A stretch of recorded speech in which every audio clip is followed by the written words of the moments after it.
একটি সুন্দর সকাল নিয়ে চলে এলাম তোমাদের সঙ্গে। জীবনে সবচেয়ে গুরুত্বপূর্ণ পাওয়া মানুষগুলো একসময় দূরত্ব বাড়িয়ে দিয়ে বুঝিয়ে দেয় শখের এই পৃথিবীটাতে অসম্ভব বলে কিছুই নেই। মানুষ তখনই কাঁদে যখন নিজের মনের সঙ্গে যুদ্ধ করে হেরে যায়, তখন আপন পর হয়ে যায়, অথবা স্বপ্ন ভঙ্গন হলে তখন বুকের চাপা কষ্টগুলো চোখ দিয়ে অশ্রু হয়ে ঝরে পড়ে, তাই না? তো দেখো আমার কথাগুলো ভালো লাগে কি না। মঞ্জুলা ব্লগসে অনেক অনেক ভালোবাসা জানিয়ে আমি তোমাদের সঙ্গে শুরু করছি আমার নতুন ব্লগটা। তোমরা কেমন আছো? আশা করছি খুব ভালো আছো, আর তোমাদের ভালোবাসায় আমিও খুব ভালো আছি। দেখো একটু কিছু আমার কাজগুলো, তো কাজ তো ঘর মোছা, ঘর ঝাড় দেওয়া, এই তো সব সময় কাজই দেখাতে থাকি। আজ একটু কাপড়টা ধুয়ে দেখিয়ে দিলাম, তোমরা পারো কি না এইভাবে মেলতে, তাই না? তাই মনে হয় কিন্তু ব্লগগুলো দেখে, কিন্তু কি করব বলো, এই কাজকর্মগুলো তোই দেখাতে লাগবে, তাই না? কাজকর্মরই ব্লগ, তাই কাজকর্মগুলোই দেখাই। চলে আসলাম স্নান করে, পুজো দিয়ে, তুলসী গাছে জল ঢেলে, সূর্যদেবকে জল ঢেলে চলে আসলাম চা বসিয়ে দিতে। তো চা বসাচ্ছিলাম, এখানে কিন্তু আমি কথা বলছিলাম, কিন্তু আওয়াজের জন্য সেই গাড়ির আওয়াজ এত হচ্ছিল, বাজার শুরু হয়ে গেছে যেহেতু, সেই জন্য আমি কথাটাকে মিউট করে দিয়ে তারপরে আমার নিজের ভয়েস দিয়ে আমি কথাগুলো বলছি।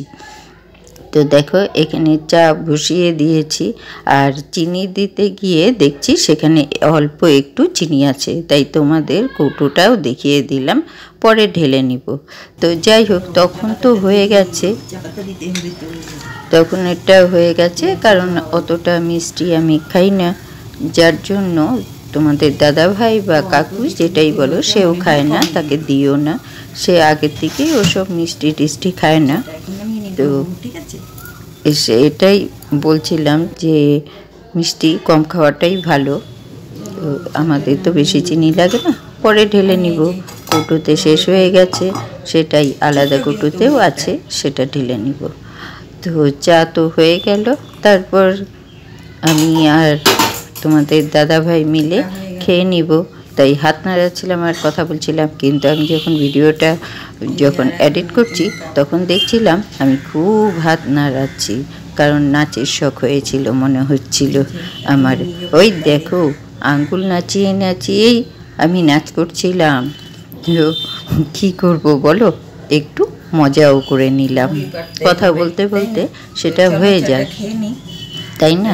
তোমাদের দেখাচ্ছিলাম যে চা হয়ে গেছে, এখন খেয়ে নিব, এগুলোই হয়তো বলছিলাম, আমার কিন্তু খেয়ালও নেই।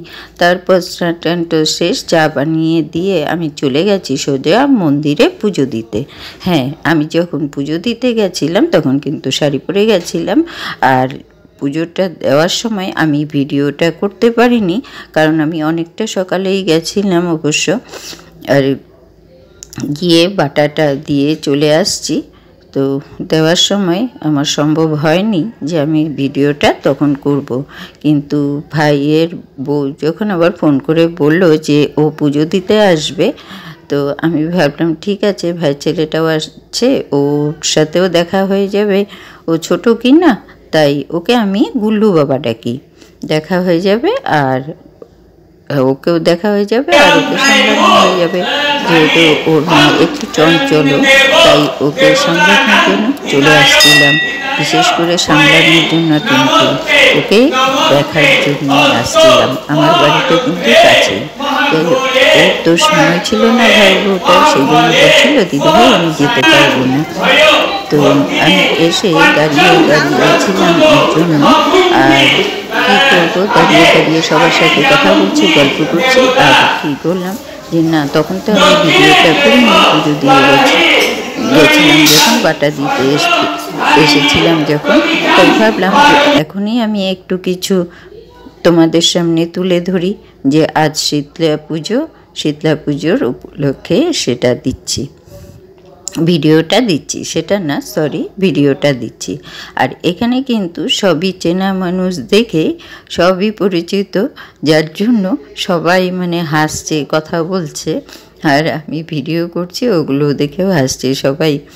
দেখবে তোমরা দেখেছো নিশ্চয়ই, সবাই এই হাসছে, কথাও বলছে, কী রে তুই কী করছিস এখন আবার। আমি তখন চুড়িদার পরে গেছিলাম। তো এই এক ভাইয়ের বউ, পাড়ার এটা, তো আমার বাপের বাড়ির কাছে, তো ওরাও আসছে। এখানে ধূপকাঠি মোমবাতি জ্বালানো হয়, দেখো প্রচুর ধূপকাঠি মোমবাতি আছে। যাই হোক, মন্দির থেকে চলে আসলাম, চলে এসে তো রান্না বান্নার কাজ আছে, আমি অঞ্জলি দিইনি কারণ প্রচণ্ড দেরি হয়, আর বাড়ির কাজ তো আছে, অঞ্জলির জন্য বসে থাকলে আর হবে না। তো কাজকর্ম শুরু করে দিয়েছি। আর তারপরেই চলে আসছে এক কাকু। ওই কাকুকে, যেহেতু বয়স্ক কাকু, যার জন্য কাকু এলে পরেই রোদের মধ্যে, আর প্রচণ্ড রোদ উঠেছে যেন, রোদের মধ্যে কাকু এলে আমি একটু গ্লুকন ডি গুলে দিই, কারণ শরীরটা ঠান্ডা হবে আর মাথাটাও একটু ঠান্ডা হবে। আর উনি হেঁটে হেঁটে আসছে কি না, ছাতা নিয়ে আসে অবশ্য। এই যে তোমরা দেখে নাও, এইটা হচ্ছে এক কাকু। এই কাকু আসে আমার বাড়িতে প্রায়ই।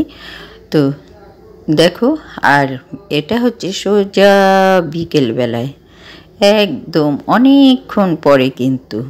তো দেখো, দুটো বাচ্চা বসে আছে, কিসের জন্য জানো? এই যে কুকুরটার ভয়ের জন্য, ভয়ে বসে আছে দুটো বাচ্চা ইয়ের উপরে, ওয়ালটার উপরে।